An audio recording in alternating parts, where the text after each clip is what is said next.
কে আমাকে বল বল কি তোর পরিচয়?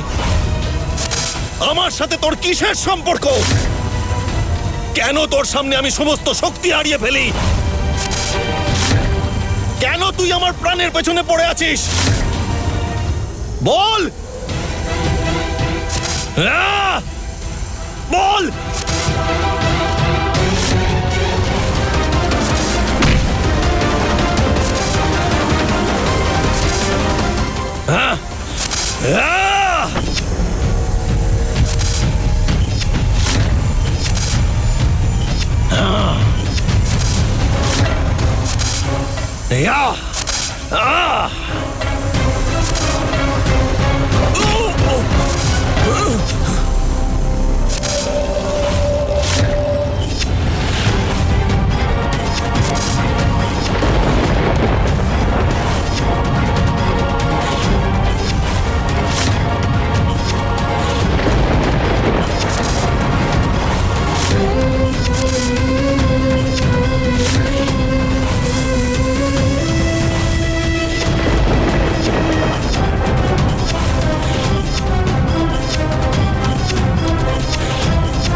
তোকে আমি আমার করেই ছাড়বো।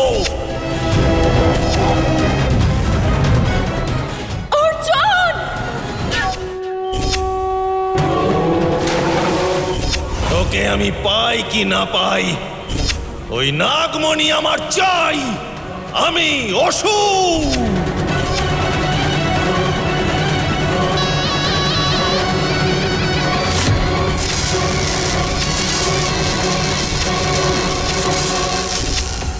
আমি অসুর।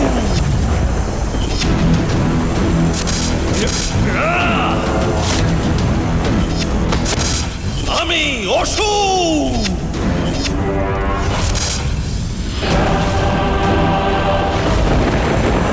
আমি অসুর।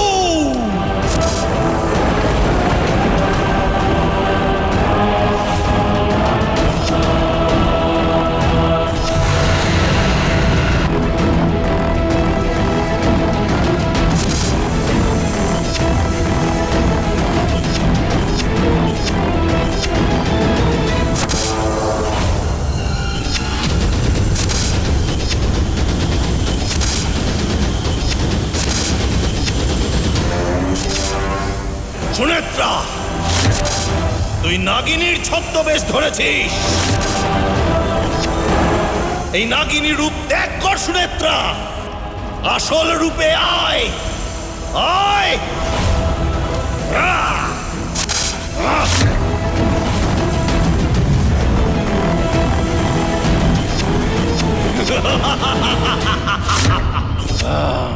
যে আমাকে একবার আমার স্বরূপে দেখে ফেলেছে সে আজ পর্যন্ত বেঁচে ফেরেনি। তোরও মৃত্যু আমার হাতে আজ নিশ্চিত। রাক্ষস তুই।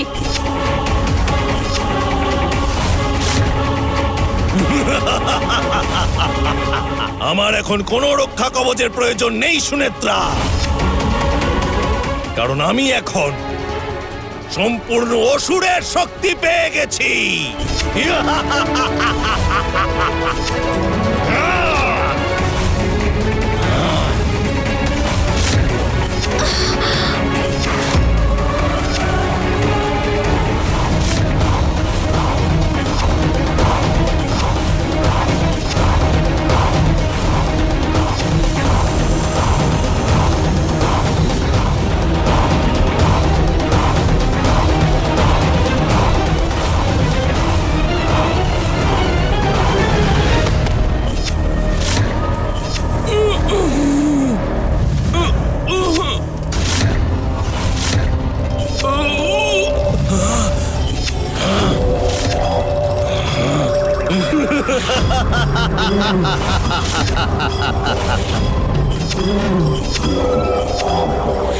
এখন তোর বিষ আমার ওপর কোনো প্রভাব ফেলতে পারবে না।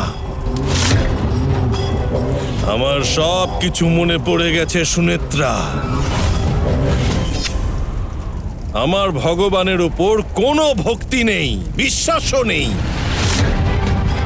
কিন্তু তা সত্ত্বেও আমি আজ এত শক্তিশালী। অনেক শক্তি আজ আমার মধ্যে। তার মানে ভগবান কোনো পক্ষপাত করেন না। ভগবান ভালো মানুষকে যত শক্তি দেন, একজন অসুরকেও ততটাই শক্তিশালী করেন।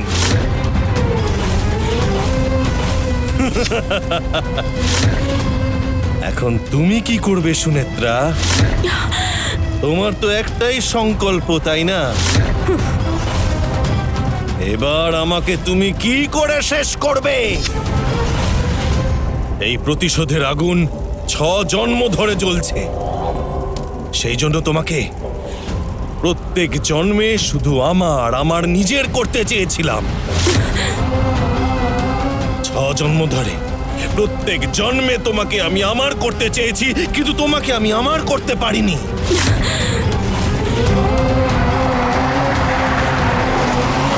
তোমাকে আমি চিনতাম না, জানতাম না, তাও তোমাকে আমি সব সময় আমার করতে চেয়েছিলাম। কিন্তু এখন আমি তোমার পরিচয় জানতে পেরে গেছি। আমি এবার তোমার সাথে কি করি সেটাই দেখো সুনেত্রা।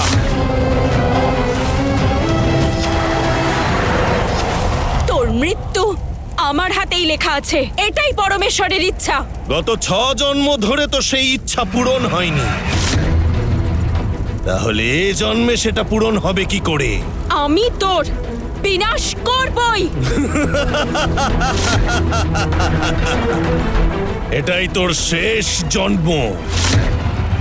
আর এই জন্মেও আমি আবার অর্জুনকে আমার নিজের হাতে শেষ করব। সবার আগে আমি অর্জুনের প্রাণ নেব, তারপর নাগমণিকে ফিরে পেতে আমি সফল হব। আর তারপর সারা জীবনের জন্য তোমাকে নিজের করব। কেন জানো? আমাকে সন্তুষ্ট করতে পারে একমাত্র ওই নাগমণি। তোমাকে হারতেই হবে সুনেত্রা।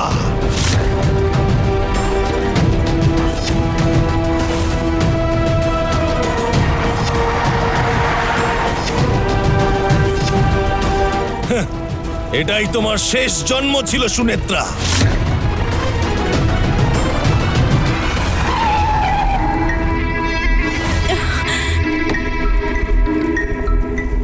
সুনেত্রা!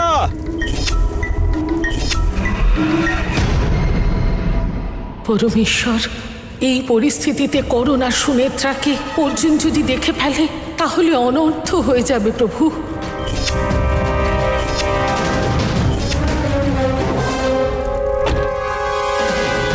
অর্জুনও এসে গেছে দেখছি।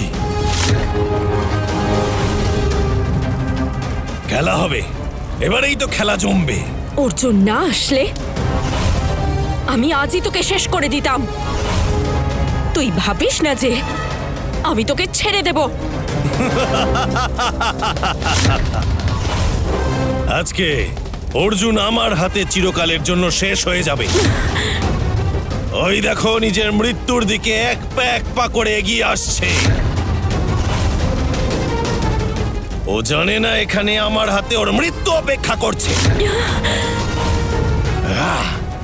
তোমাদের প্রেম কাহিনী আজ শেষ সুনেত্রা। আয় অর্জুন, আয়।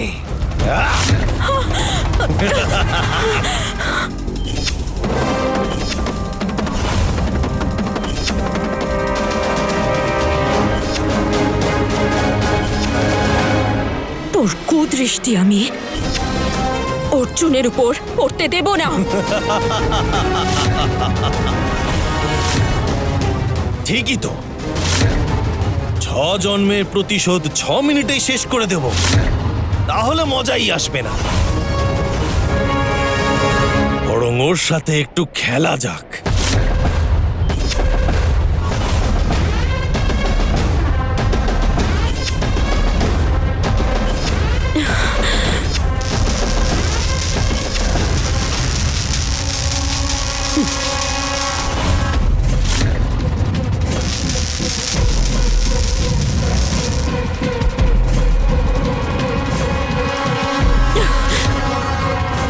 তুমি দেখতে থাকো সুনেত্রা।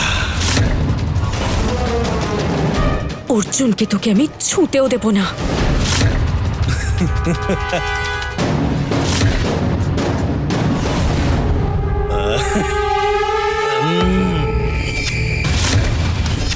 এই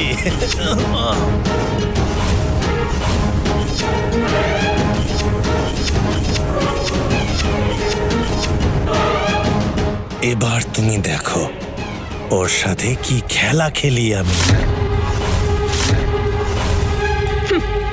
সুনেত্রা,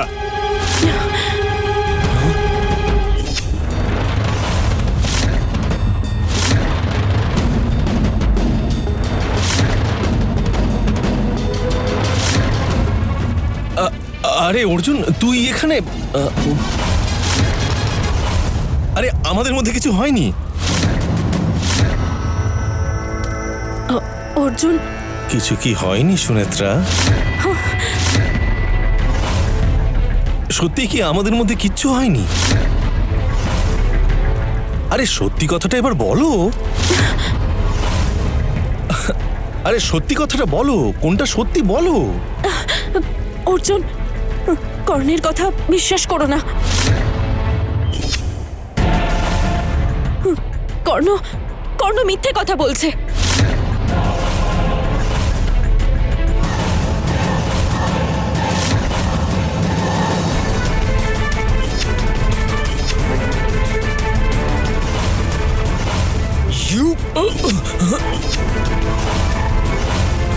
অর্জুন, আরে অর্জুন, আরে অর্জুন আমার কথাটা শোন। অর্জুন, সুনেত্রাই আমার পিছু নিয়েছিল। এই! আমার কথাটা শুনবি তুই? এই! আরে ওর সাথে আমার রাস্তায় দেখা হলো, কোথায় যাচ্ছি জিজ্ঞাসা করতে ওকে আমি এখানে নিয়ে এসেছি। অর্জুন! আরে শোন আমার, আরে অর্জুন আমার কথা শোন। অর্জুন, ওই শিবলিঙ্গ স্পর্শ করার পর আমার অতীত আমার মনে পড়ে গেছে। অর্জুন যদি ওই শিবলিঙ্গ স্পর্শ করে, হয়তো ওর সব অতীত ওর মনে পড়ে যাবে, আর সেটা আমি কিছুতেই হতে দেব না।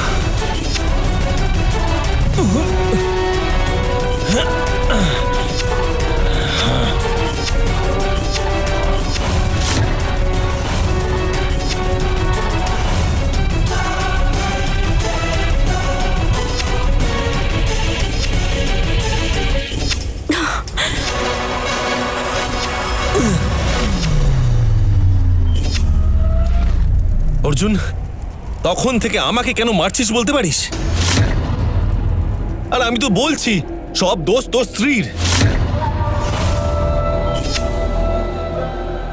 ছি, ও একটা চরিত্রহীন মেয়ে। কেন তুই আমার কথা বুঝতে পারছিস না অর্জুন? তোকে আমি কেন এতক্ষণ এইভাবে মারলাম জানিস? তুই কেন? সাক্ষাৎ ভগবান এসেও যদি আমাকে বলে যে আমার স্ত্রী চরিত্রহীন, আমি বিশ্বাস করব না। তুই কেন?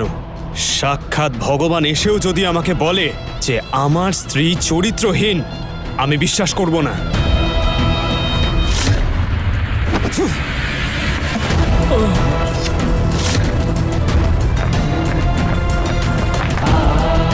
তুমি এখানে কর্ণের সঙ্গে কি করছো আমি সত্যিই জানি না। আর তোমার এই পুরনো শিব মন্দিরের সঙ্গে কি সম্পর্ক সেটাও আমি জানি না। কিন্তু আমি তোমাকে বিশ্বাস করি সুনেত্রা।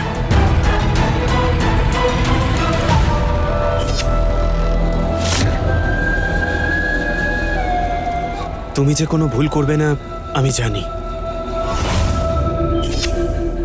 আমাদের পরিবারের সম্মানহানি হবে এমন কোনো কাজ করবে না, এটা আমার বিশ্বাস।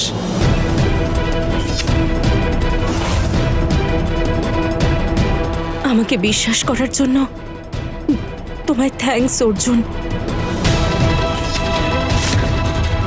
কর্ণ অনেক অন্যায় করেছে, আর সেই অন্যায়ের শাস্তি কর্ণকে পেতেই হবে, আর সেই শাস্তি আমি ওকে দেব। তুমি একা না সুনেত্রা, আমরা দুজনে।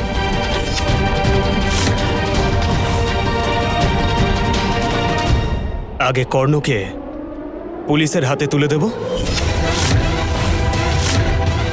বড় মাকে বলেছি যে আমি শিব মন্দিরে যাচ্ছি। উনি যে কোনো সময় পুলিশ নিয়ে এখানে আসবেন।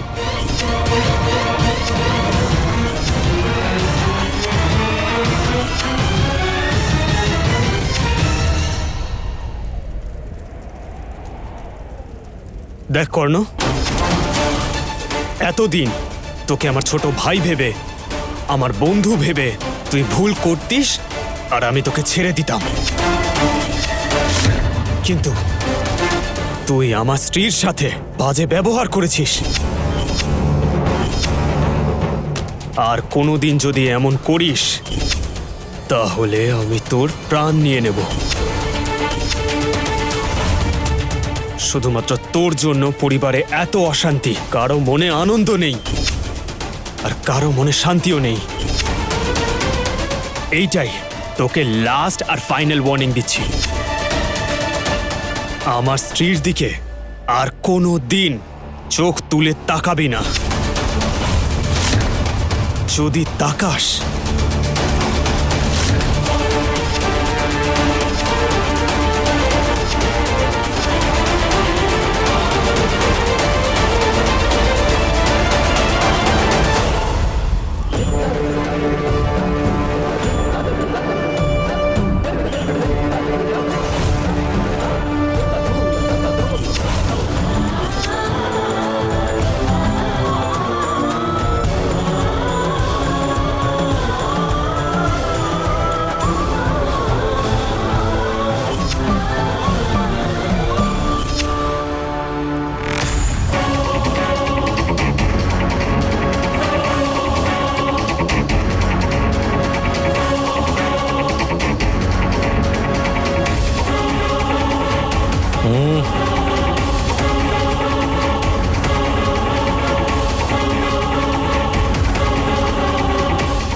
তোর এখন জেলে থাকাই ভালো কর্ণ। তোর জন্য ওটাই এখন সঠিক জায়গা।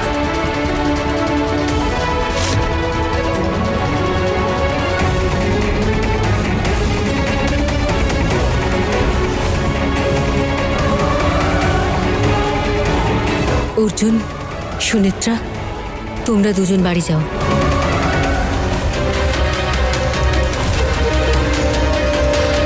অত রাতে তুমি কোথায় গিয়েছিলে সুনেত্রা? তুমি জানো বাড়িতে কি হচ্ছে? হঠাৎ করে কাউকে কিচ্ছু না জানিয়ে তুমি দুম করে বাড়ি থেকে বেরিয়ে গেলে। অত রাত্রিবেলা তোমার ওখানে কি কাজ? যদি কোনো কাজ আছে তাহলে সেটা বলে যাবে। কেন বলে যাওনি তুমি? যদি তোমার কোনো সমস্যা হয় আমাদের বলো মা।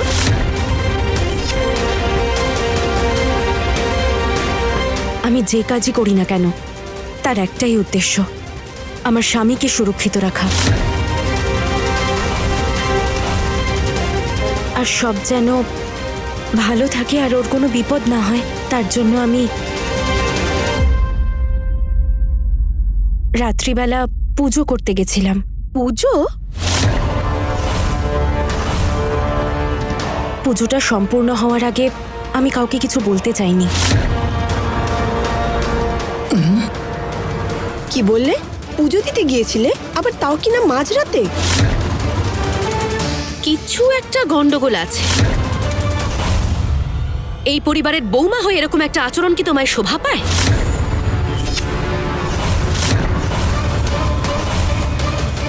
দেখো সুনেত্রা, আজ তোমাকে আমাদেরকে সত্যিটা বলতেই হবে।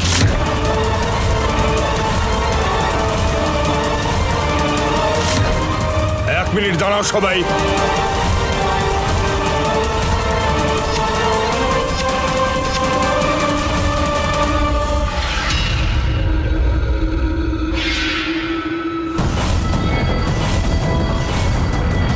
ওই সুনেত্রাই হলো নাগিনী।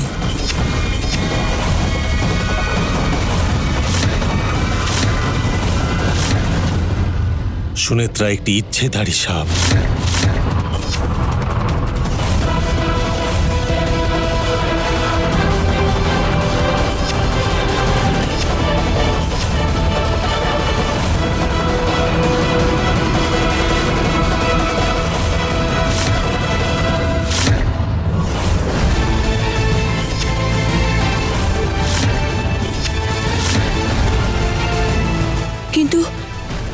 নাগিনীর তোর সাথে কি শত্রুতা? এই শত্রুতা এই জন্মের না মম, গত 6 জন্ম ধরে এই শত্রুতা চলে আসছে। এটা হলো আমাদের 7ম জন্ম, অনেক গুরুত্বপূর্ণ।